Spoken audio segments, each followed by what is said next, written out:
Hindi cinema के इतिहास में जब भी लेजेंडरी एक्टर्स की बात होती है तो सुपरस्टार धर्मेंद्र का नाम जरूर आता है, जिनका पूरा नाम धर्मेंद्र सिंह देओल है। आज भले ही धर्मेंद्र जी को पूरी दुनिया जानती हो, लेकिन एक वक्त ऐसा भी था जब धर्मेंद्र रेलवे में क्लर्क की नौकरी किया करते थे और जैसे तैसे अपनी जिंदगी का गुजारा कर रहे थे। लेकिन वो कहते हैं ना कि इंसान अगर एक बार कुछ ठान ले तो हर मुश्किल से मुश्किल काम भी आसान लगने लगता है। धर्मेंद्र के साथ भी कुछ ऐसा ही हुआ, जिन्होंने बॉलीवुड फिल्म इंडस्ट्री को एक के बाद एक सुपरहिट फिल्में दी और दुनिया इन्हें ही मैन के नाम से पहचानने लगी। और फिर 15 अगस्त 1975 को आई फिल्म शोले आखिर कौन भूल सकता है, जिसके बाद धर्मेंद्र को वो रुतबा और शोहरत मिला जिसके बारे में उन्होंने कभी सोचा भी नहीं था। लेकिन इससे पहले कि हम धर्मेंद्र के स्टार बनने की कहानी को जाने, पहले एक नजर उनके बचपन पर डालते हैं। 8 दिसंबर 1935 को पंजाब के फगवाड़ा इलाके में धर्मेंद्र का जन्म हुआ। उनके पिता किशन सिंह देओल एक स्कूल टीचर हुआ करते थे और उसी स्कूल में धर्मेंद्र भी पढ़ा करते थे। लेकिन शुरुआत से ही धर्मेंद्र को पढ़ाई लिखाई में कोई खास रुचि नहीं थी। वो हमेशा अपनी माँ से कहा करते थे कि किसी तरह से बस उनका स्कूल छुड़वा दो। कई बार तो ऐसा भी होता था कि धर्मेंद्र अपने स्कूल के लिए घर से निकलते थे और सीधा सिनेमा हॉल पहुंच जाते थे और अपना पूरा दिन वहीं बिताया करते थे। और यही वजह थी कि धर्मेंद्र सिर्फ किसी तरह से 12वीं कक्षा तक ही पढ़ पाए और उसके बाद उन्हें रेलवे की तरफ से क्लर्क की नौकरी मिल गई। जिसके कुछ समय बाद 1954 में धर्मेंद्र ने प्रकाश कौर से शादी कर ली। उस वक्त धर्मेंद्र की उम्र सिर्फ 19 साल थी। धर्मेंद्र की जगह कोई और इंसान होता तो यही सोचता कि उसके पास नौकरी है, शादी भी हो गई है, जिंदगी कितनी अच्छी चल रही है। लेकिन धर्मेंद्र आने वाले समय के एक बहुत बड़े सुपरस्टार बनने वाले थे, जो सालों तक लोगों के दिल पर राज करते। इसलिए उनके अंदर छुपी कला ने उन्हें कभी शांत बैठने ही नहीं दिया। नौकरी के दौरान वो भी हमेशा यही सोचते रहते थे कि उन्हें एक दिन एक्टर बनना है और आखिरकार उन्होंने 1958 में फिल्म फेयर टैलेंट कॉन्टेस्ट में हिस्सा लिया और यहाँ से ही धर्मेंद्र के फिल्मी करियर की कहानी शुरू हुई। 1960 में अर्जुन हिंगुरानी की फिल्म दिल भी तेरा हम भी तेरे धर्मेंद्र की पहली फिल्म थी। हालांकि ये फिल्म ज्यादा चल तो नहीं पाई, लेकिन धर्मेंद्र के अभिनय की तारीफ हर तरफ होने लगी और काफी स्ट्रगल के बाद 1966 में फिल्म फूल और पत्थर सिनेमा घरों में रिलीज हुई और इस फिल्म ने धर्मेंद्र को सबसे बड़ा हीरो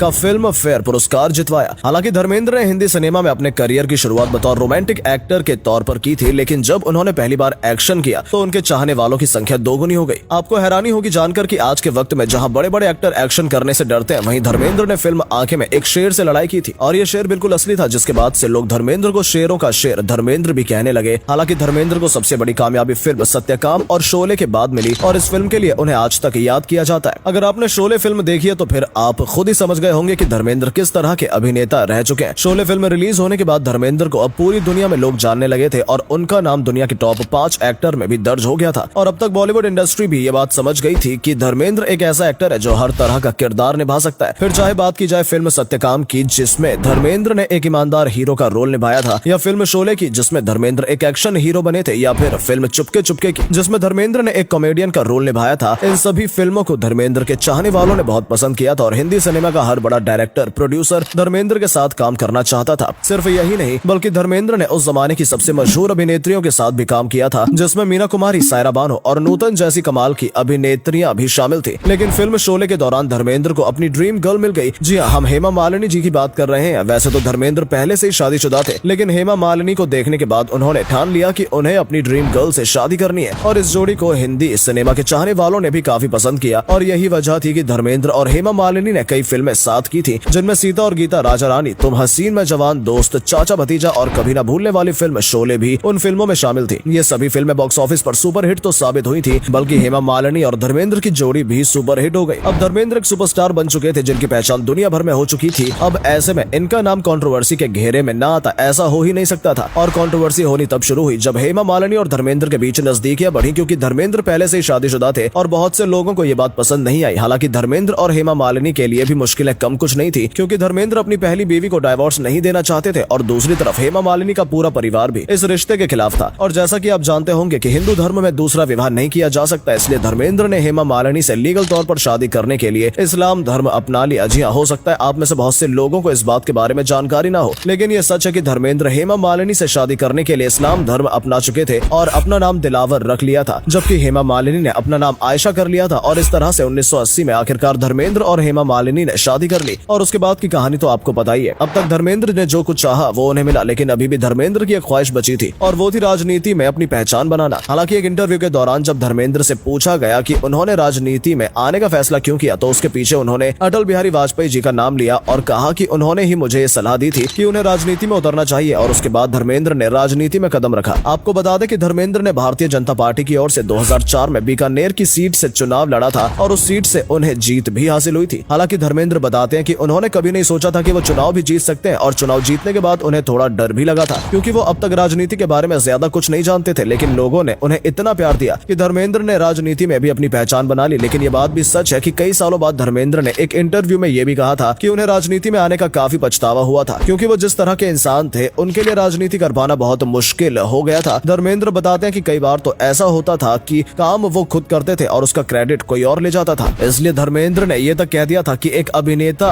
को कभी भी राजनीति में नहीं आना चाहिए, क्योंकि उससे उनके चाहने वाले कम हो जाते हैं। हालांकि उन्होंने ये भी कहा कि राजनीति में आना बिल्कुल भी गलत नहीं है, लेकिन एक अभिनेता को यह काम नहीं करना चाहिए। फिर भी हम सबको एक बात तो माननी होगी, धर्मेंद्र जिस जगह जाते थे वहाँ अपनी मेहनत और अपनी काबिलियत के दम पर अपनी पहचान बना लेते थे। आपने शोले फिल्म का ये डायलॉग तो सुना ही होगा, जिसमें धर्मेंद्र कहते हैं कि इस कहानी में ड्रामा है, इमोशन है, ट्रेजेडी है। काफी हद तक धर्मेंद्र की खुद की पर्सनल जिंदगी भी इसी तरह की रही है, जिसमें खूब सारा ड्रामा था, इमोशंस था। दोस्तों, ये थी धर्मेंद्र सिंह देओल की पूरी बायोग्राफी, जिसे हमने कम शब्दों में आप तक पहुंचाने की कोशिश की है। अगर आपको ये वीडियो पसंद आई हो या फिर इसमें कुछ इंटरेस्टिंग जानने को मिला हो तो वीडियो को लाइक और चैनल को सब्सक्राइब करके बेल आइकन जरूर दबा दें, क्योंकि इस तरह की इंटरेस्टिंग वीडियोस हम आपके लिए लाते रहते हैं। इसके अलावा हम जाते जाते आपसे एक सवाल करना चाहते हैं। सवाल ये है कि आपने धर्मेंद्र की कौन सी फिल्म सबसे ज्यादा बार देखी है? उसका जवाब नीचे कमेंट बॉक्स में जरूर दें। तब तक के लिए गुड बाय, मुलाकात होगी आपसे अगली वीडियो में। धन्यवाद।